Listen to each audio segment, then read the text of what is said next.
నాకు ఆగుతుందా? నేను ఒక్క మాట పోలీసు మిత్రులకు మనవి చేస్తా ఉన్నా.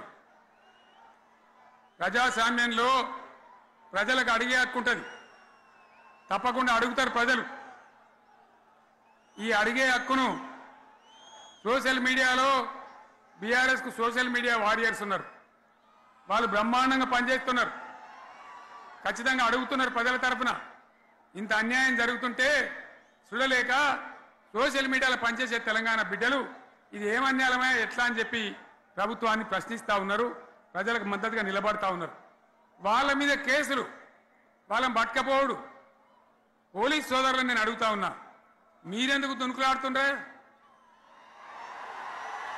మీకేమక్కడ వచ్చింది? మీకు ఒక్కటి చెప్తున్నా నేను, గ్యారంటీగా పోలీసు మిత్రులారా, ఇవాళ పోయి రాత్రి మీ డైరీలలో రాసుకోండి, మీ డైరీలలో రాసి పెట్టుకోండి.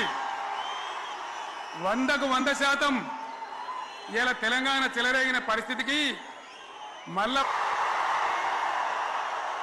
అది ఎవరు కూడా ఆపలేడు. అది ఎవరి తరం కాదు, ఎవరి వశం కాదు. మీకు తెలియదా? మీరు పోలీసు ఉద్యోగాలు చేస్తున్నారు, మీరు చదువుకోలేదా? మీకు కూడా విజ్ఞానం ఉంది కదా? వీళ్ళు దొంగ వాగ్దానాలు చేయలేదా?